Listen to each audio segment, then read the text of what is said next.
Well, hey guys, this is DK Spencer, and this is Endgame, an FSC that I built. So this one has a Home Defense 24 barrel. So we're going to be testing it with 9.9 gram Riot balls because of the bore of the barrel. This one's got the Home Defense 24 barrel with one extension and then their long compensator. This one has an Olight PL3 Valkyrie, Hogue grip, Grimberg Mil-Sig O-ring, and a jaw dropper chamber cap. And when I tested it with 12 gram, we got, I believe it was 59 joules. So this one's pushing a lot of power, but with 12 grams, it kind of dipped off pretty quick. So we actually talked to David, the guy that bought it, and decided to go with some 16 gram mags. So I got some CMags, so that's what we're going to actually test it with now. So I've got 8 round. Now this is a newer version of the CMag than I've used before. Usually with the CMag I suggest just using 7, but this one looks like it's holding 8 pretty well. So I've just got a silver spring in this. We've got Wixon detents. We've got a Wixon follower. We'll use a red spring for shape projectiles, and we'll only use 7. But anyway, good looking mags. You do kind of want to smack the ball mag in if you've got 8 in it, and that's the reason I say just use 7 with the shape stuff, because you don't want to be smacking a shaped mag in, because that makes you risk flipping one. Not a huge risk unless you're being just ridiculous about it, but anyway. All right, good pierce.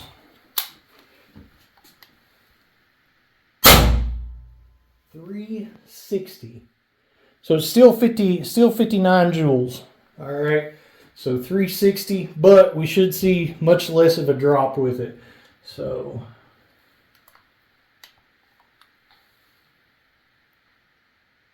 all right, so 338. That's going to put us at 52. Yep, 338, 52. Some good times there. All right, 308, that's going to be 43. So now we're into the range of what, a compact one. Well, compact ones, 42, 45, like that. So now we're down into the more, range of what most of the ones I sell are. All right, 280, and that's 35.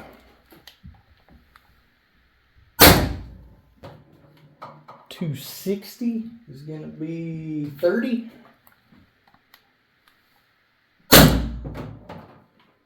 250 is 28.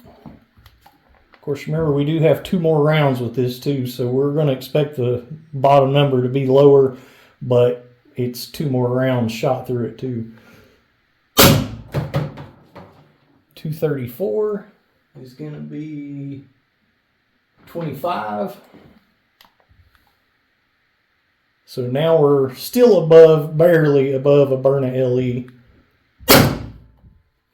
All right, so 224, that's the last one. 224 is 22. Good times. All right.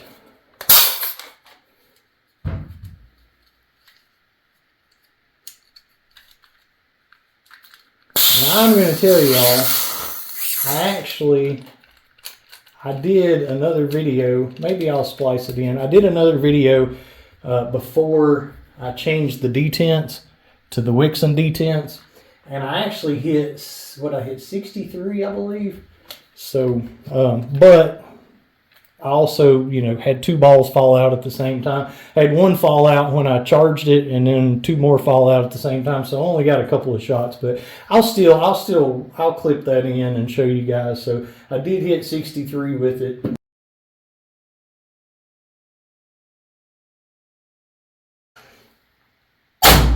Good Lord. All right. That's a beast. So that's 370, so 62. So we got 62 joules with that. So it is a little cold from that. I just did it. And that's the thing with CO2. When people try to compare like balls and different stuff with CO2 launchers, if you shoot one and lay it on the table for 5 minutes and pick it up and shoot something else through it, you're going to lose a lot of power, because all of this stuff on the inside, your chamber and everything that the CO2 goes in, even though your fresh CO2 is not cold, all the stuff your CO2 charges into and everything is cold. So you end up, losing power like that, which, you can see by this. So yeah, good times. All right, so now what I'm going to do, I'm going to throw a red spring in it, and we're actually, just to keep from wasting all the 16 gram, I'm going to use the 12 gram adapter in it, and we're going to shoot some BK Kinetics and see how well this does with shaped projectiles with these mags. So hang on. All right, so it's got the adapter sleeve for the 12 gram, and as you can see, we just got all different color and whatever weight BK Kinetics in there. So, that's not right. Hang on. There we go.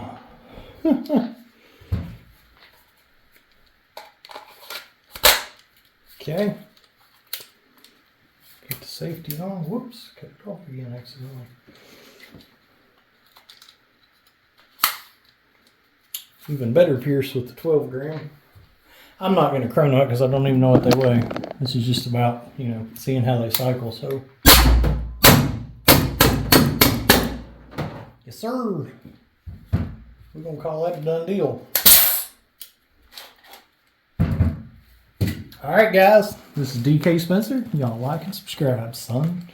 Here, wait. I'll show it to you on the table in case you didn't see the other video. There we go. That thing's a beast. It really is. That is a beast of a pistol right there. I found these today. Didn't even know I had them. Anyway, so a couple things I like to go over, just things for longevity of these.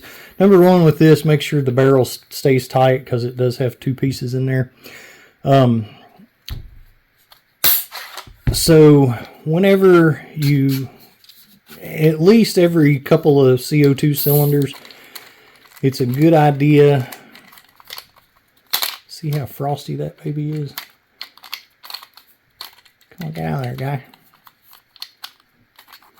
So, good idea to put a couple drops of oil there and like a drop of oil there. I used to just put a couple like either on top of the CO2 and put it in, but I have started putting a couple there too, because this lubricates your seal, but then this actually goes straight up into your launcher. So I've gotten the habit of doing that, and keeping them lubricated keeps you from blowing O-rings.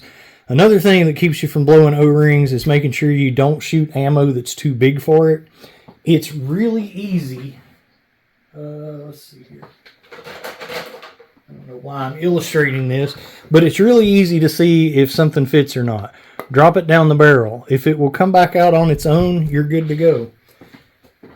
If you drop it down the barrel and you've got to use a stick to push it out, then it's too fat for the barrel. Some people have this opinion, like with a firearm or, a cork gun, that you want this perfect seal, and that is not the case. You do want no friction going down the barrel. You want it to be as tight as possible without having any friction. All right. So this one, like I say, the 9.9 gram Riot balls are the perfect size for it. With BK Kinetics, this one will use the universal size BK Kinetics. Red spring, both mags have, he's getting two of these mags with it. Both mags have the Wixon followers, which are good for balls or shaped, but they're essential for shaped. But you can see the red on that. So this is a red spring. What I'm going to do is I'm going to put a extra silver spring with one mag and an extra red spring with the other, put a silver spring in one mag. So basically there's going to be one mag made for balls, one mag made for shaped projectiles. So red is for shaped. If you want to, use both for balls, put the silver spring in this one. And if you want to use both for shape, put the red spring in the other one. That red spring, for anybody that doesn't know, has more tension on it. So it's going to hold the shape projectiles together so that there's not a chance of them flipping in the magazine. Because that's a lot of times what happens, and the follower also prevents that because it's flat. So anyway, this is optional. It's just for looks. You can use it without that. If I can take it off.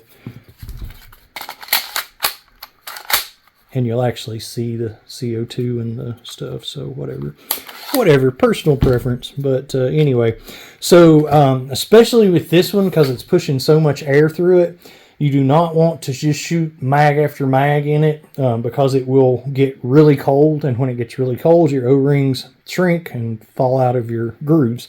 And you do not want that. That's a bad day.